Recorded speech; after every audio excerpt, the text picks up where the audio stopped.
Welcome learner to another lecture of electric field in which we do the study of electric field strength due to a uniform charge cup।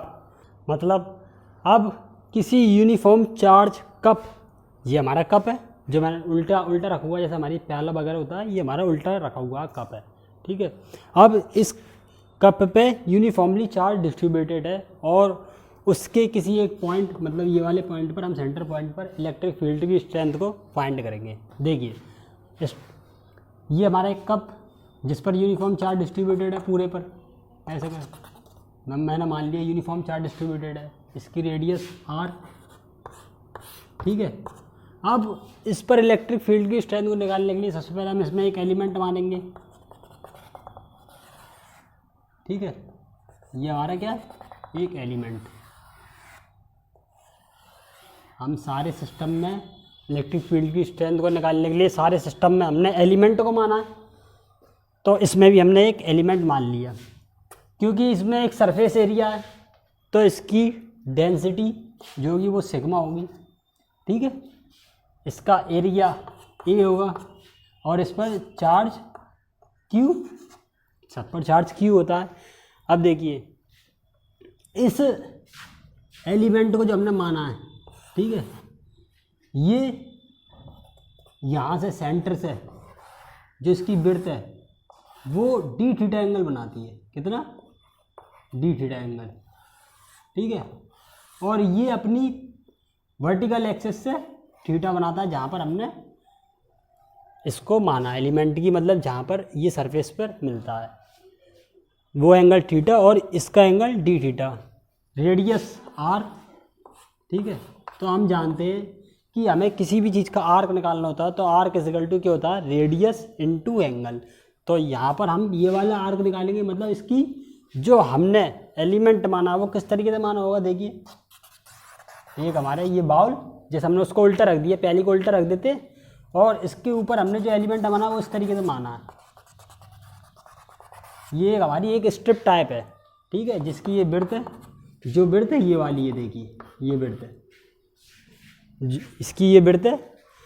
अब जब हम इसको बाहर निकालेंगे, मतलब ऐसे जैसे हम किसी फल वगैरह को कट करते हैं, उसकी लेयर उतारते हैं, ठीक है, जो उसको छीलते हैं, तो हमारी एक स्ट्रिप बनकर आती है बाहर आउटसाइड की तरफ, इस तरीके से। देखिए इस तरीके से मैंने इसको यहाँ से काट दिया और फिर इसको पूरा ऐसे करें, टेप जैसे लगी होती है, तो उसी तरीके से मैंने उसको बाहर खींच लिया, तो ये हमारी एक स्ट्रिप बनकर आई।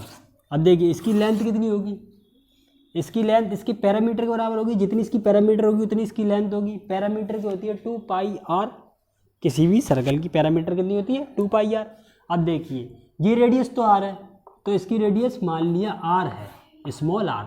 ठीक है, तो इसकी पैरामीटर कितनी होगी, 2 पाई आर। ठीक है, यहाँ से ये लेकर यहाँ तक की लेंथ, और इसकी विड्थ की बात करते हैं, तो ये जो आर्क है, ये वाला आर्क, क्या यही इसकी विड्थ होगी? और ये आर्क किसके बराबर होगा, रेडियस इनटू एंगल, मतलब जो डी थीटा दिए रखा है। तो ये विड्थ कितनी आई, आर डी थीटा। ठीक है, ये हमारी कितनी आई, आर डी थीटा। ठीक है, अब देखिए इस पर जो इलेक्ट्रिक फील्ड की स्ट्रेंथ होगी वो किस तरफ होगी। जैसे जो मान लिया ये एलिमेंट है यहाँ पर, तो इधर की तरफ होगी, इस साइड आउटसाइड, वो भी कितनी, डी, क्योंकि इस पर चार्ज कितना है, डी क्यू इस पर कितना चार्ज है, और इसका एरिया कितना, डी ए। ठीक है, डी ए इसका एरिया, क्योंकि डी क्यू चार्ज है इस पर, पूरे का एरिया ए माना है, तो स्मॉल एलिमेंट का एरिया कितना होगा, डी ए। अब देखिए अगर मैं इसका एरिया लिखूं डी ए, तो वो कैसे लिखा जाएगा, D A will be equal to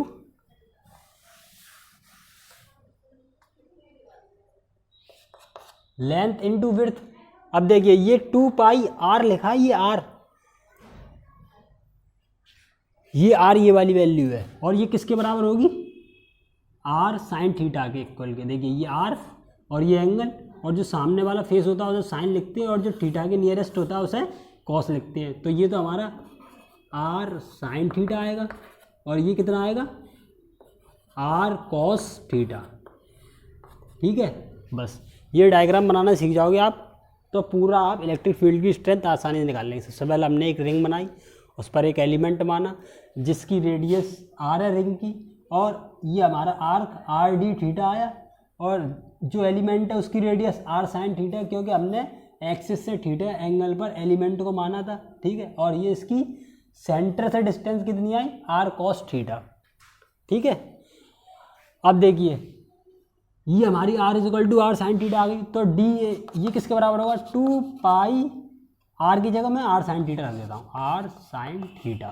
ठीक है, अब देखिए d a is equal to length into breadth, इस एलिमेंट का एरिया आएगा, लेंथ कितनी है 2 पाई आर स्क्वायर, आर और आर का मल्टीप्लाई करेंगे तो आर स्क्वायर साइन थीटा और डॉट डी थीटा। ठीक है, ये हमारा क्या आ गया आर। ठीक है, अब देखिए मुझे पता है इसकी डेंसिटी कितनी होती है, क्योंकि ये एरिया इसमें, तो सिग्मा होगी एरिया डेंसिटी, तो sigma will be equal to कितना होता है D Q upon D A. ये तो से एरिया डेंसिटी हमारी क्या होती है क्यू अपॉन ए, तो हमारे पास यहाँ पर डी ए और डी क्यू था, तो हमने डी क्यू अपॉन डी ए रख दिया। अब यहाँ पर मैं ए की वैल्यू पुट कर दूंगा और तो हमारे यहाँ से डी ए आ जाएगा, D Q is equal to sigma, और इसके मल्टीपल में जाएगा, और ए की पूरी वैल्यू क्या है 2 pi are square sine theta dot D theta. ये हमारी पूरी किसकी वैल्यू आ गई डी क्यू की वैल्यू आ गई। अब देखिए ये जो पूरा एक एलिमेंट है वो भी मैंने अभी आपको बना के बताया था, क्या ये एक रिंग है ऊपर से देखने पर, और रिंग की हमारे पास इलेक्ट्रिक फील्ड की स्ट्रेंथ कितनी आई थी E is equal to K Q x upon x square plus are square पे पावर 3/2। क्या हमारी रिंग पर इलेक्ट्रिक फील्ड की स्ट्रेंथ ये आई थी। अब देखिए मगर हमारे पास हम जो रिंग थी उस पर चार्ज क्यू था, क्योंकि वो पूरी रिंग थी, मगर हमने यहाँ पर रिंग को एक एलिमेंट माना, तो हम क्यू की जगह डी क्यू पुट कर देंगे। और देखिए ये एक्स क्या है, रिंग से हमने किसी एक पॉइंट एक्स डिस्टेंस पर इलेक्ट्रिक फील्ड की स्ट्रेंथ को निकालता है। इसी तरीके से ये हमारी एक रिंग बनेगी और इससे किसी एक पॉइंट पर हमें इलेक्ट्रिक फील्ड की स्ट्रेंथ को निकालना है। तो ये हमारी X is equal to R cos theta, क्योंकि यहाँ से लेके यहाँ तक की डिस्टेंस कितनी है आर कॉस थीटा। ठीक है, तो हम एक्स की value R cos theta put करेंगे, और आर की वैल्यू क्योंकि रिंग की रेडियस हमारी कितनी आई है आर साइन थीटा, तो आर की जगह आर साइन थीटा पुट कर देंगे और क्यू की जगह डी क्यू पुट कर देंगे। तो यहाँ से हमारा फाइनल क्या आएगा d E is equal to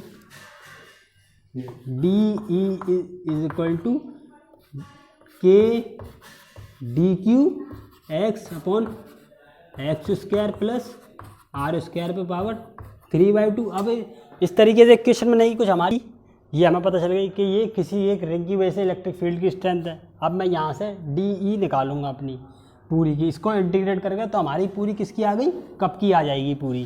ठीक है, कहाँ से लेकर कहाँ तक इंटीग्रेट करेंगे 0 से लेके पाई तक इसकी लिमिट होगी, क्योंकि हम एलिमेंट कहीं तक भी मान सकते थे 0 से लेके π/2 तक।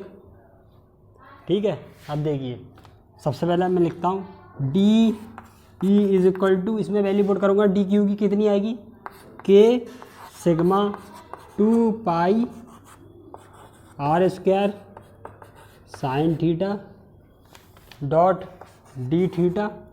ठीक है, और x की वैल्यू कितनी है हमारी आर कॉस थीटा। ठीक है, अपॉन x की वैल्यू कितनी अभी बताई आर कॉस थीटा का whole square plus R sine theta का होल स्क्वायर। ठीक है, अब देखिए यहाँ से इस पे पावर 3/2, यहाँ से हम क्या करेंगे आर स्क्वायर को कॉमन लेंगे, तो यहाँ पर cos square theta plus sine square theta बचेगा जो 1 के इक्वल होता है। तो फाइनली यहाँ पर डी ई हमारा कितना आएगा के सिग्मा 2 पाई आर क्यूब, यहाँ से पाई आर क्यूब आएगा हमारा, और देखिए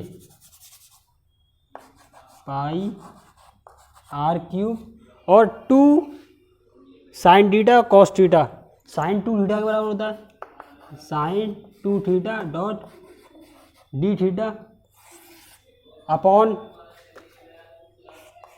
आर स्क्वायर पे पावर 3/2, 2 से 2 कैंसिल, तो यहाँ पर आर क्यूब बचा और आर क्यूब से कैंसिल। तो हमारे पास फाइनल कितना आया, k sigma pi sine 2 theta d theta, k sigma pi sine 2 theta dot D theta. ठीक है, ये हमारे पास बचा। अब हम इसको क्या करेंगे, इंटीग्रेट कर देंगे बोथ साइड। लिमिट कहाँ से लेके कहाँ तक, 0 से लेके π/2 तक, 0 से लेके π/2 तक हमने लिमिट सेलेक्ट कर ली। क्यों, क्योंकि देखिए ये एलिमेंट को हम देखिए यहाँ से लेके यहाँ तक, अब अगर आप एलिमेंट मानते किसी तो यहाँ से लेके यहाँ तक ही तो मान सकते थे एंड तक। यहाँ पर एक गोल हिस्सा मान लेते हैं, या फिर यहाँ तक यहाँ तक यहाँ तक यहाँ तक कहीं तक भी मान सकते थे, 0 से लेके π/2 तक लिमिट। अब जब इसको इंटीग्रेट करेंगे तो हमारे क्या आएगा, साइन का माइनस cos 2 थीटा अपॉन 2। ठीक है, तो इसको इंटीग्रेट करते हैं, देखिए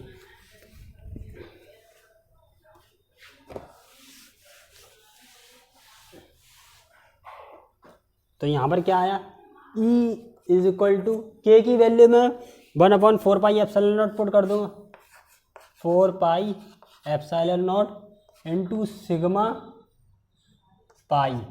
ठीक है, और इसका इंटीग्रेट क्या आएगा, माइनस cos 2 थीटा 0 से π/2 तक, क्या 0 से π/2 तक और अपॉन 2। तो यहाँ से देखिए पाई से pi cancel, is equal to कितना आएगा, सिग्मा अपॉन 2 बाहर आ जाएगा 8ε0 अपॉन, जब मैं इसमें π/2 पुट करूँगा cos थीटा में, तो यहाँ पर कितना बचेगा, cos पाई, वो भी माइनस का क्योंकि यहाँ पहले से ही माइनस है, और माइनस ऑफ माइनस cos 0, क्योंकि 0 से मल्टीप्लाई होने के बाद तो 0 ही आएगा सब, क्योंकि लिमिट 0 से π/2 तक है।